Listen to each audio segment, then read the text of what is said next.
Good evening and welcome to Wisdom Walk Talk here on Black Hole Radio and my YouTube channel, Wisdom Walk 2 Self-Mastery. I am your host and guide, Jojopah, Maria, and Sara. After the breakdowns and breakups of the mind-blowing year of 2020, humanity is now primed for a year of mind-blowing breakthroughs. 2021 is a water year according to the elemental wisdom that I keep from the Dagara tribe of Burkina Faso, West Africa. It's also the year of the metal ox according to Chinese astrology. And it's the first year of consciously living in the age of Aquarius. Yeah. So through 3 live broadcasts and accompanying videos, I'm going to share spiritual wisdom and shamanic insights with my annual New Year's message for 2021, entering 2021. And tonight I start with a water year. But first, just as a reminder, when I am broadcasting live, you can listen through this phone number. It's area code 563-999-3089. Again, that's 563-999-3089. I will upload a video of this broadcast on Tuesday to my YouTube channel. I will do it in 2 parts. I've learned that 15-minute time span is what works better than 30. So it'll be in 2 parts. And that channel, again, is Wisdom Walk to Self-Mastery. Now, you can ask questions or leave comments first on my Facebook page, which is Wisdom Walk Radio. You can also join my Facebook group called Wisdom Walk Supporters. And you can leave it on my website at www.wisdomwalk2selfmastery.com or in the comments section below the video if you are watching it in this format. But now I wish you a very happy new year and invite you to sit or lay back and join me for an exploration of the inner landscape where we can connect to the soul and discover the true treasure of being human. Wow, we made it. Congratulations to everyone listening or watching. You made it through 2020, and that is a major goal. So many people did not, and I'm opening up tonight, honoring the ancestors with the newest ancestor for me, who is my beloved adopted mama, Miss Sara. Yeah. You know, Sara was so important in my life. She really was my greatest cheerleader in regards to my work, both in writing the book and in doing these live broadcasts. And she didn't miss a Sunday. You know, I've been working virtually now for about 7 years, and to know that there was one person every week always listening, it really helped. It really made a difference.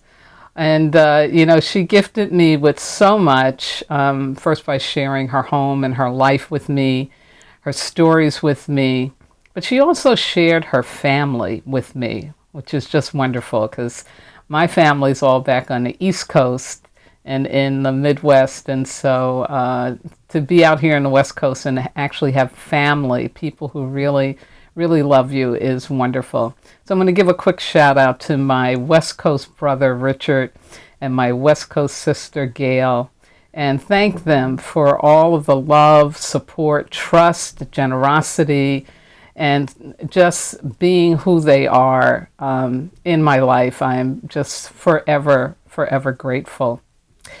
So I'm going to ask you all to identify and think about the ancestors in your lives, especially if you have people who left out of here in 2020.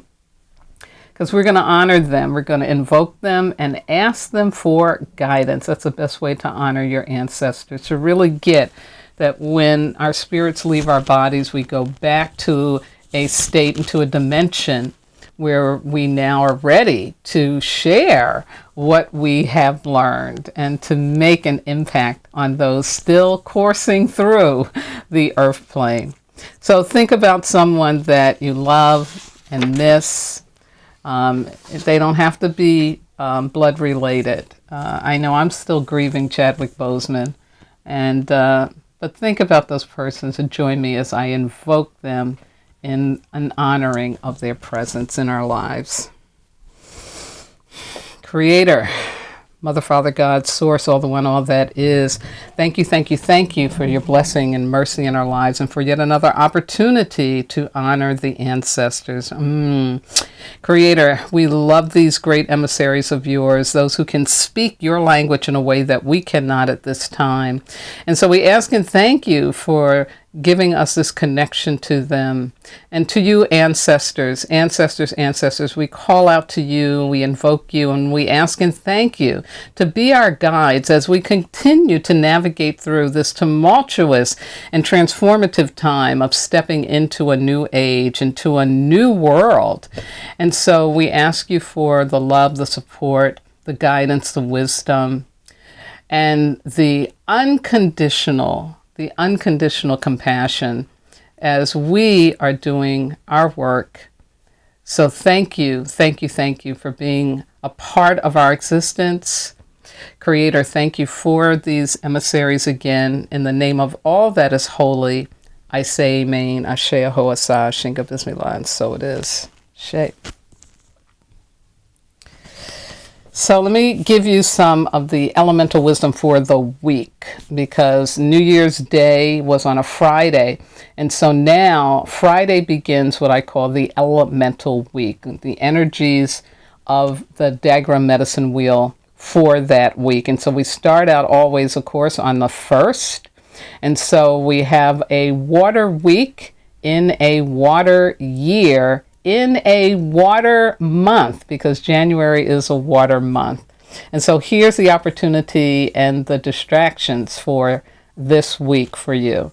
First of all, it's all about releasing what can no longer support your journey. So in alignment with a water month and a water year. It's about calling upon the power of love in the element of water to enable you to peacefully and gently bid farewell to the people, places, or things that once sustained you. Experience gratitude, for these were essential contributions you received to your healing and your growth. But now you've outgrown their energy, and it's time to make room for the new energy that's about to show up for you. Embrace vulnerability, embrace the unknown, say yes. Yeah. So here are distractions, things to avoid. And be on the lookout for, because they'll try to pull you off track from doing this grief work. Number 1 is the fear of loss. Number 2 is the fear of the unknown. Number 3 is needing to know or explain outcomes that have yet to be lived. And last but not least, holding on out of false obligation and false guilt. None of that will support you in releasing what can no longer support your journey. Now, next Friday on the Earth, on the 8th, we begin a Nature Week, time to courageously welcome change. And I'll remind you all about that in the next broadcast and video.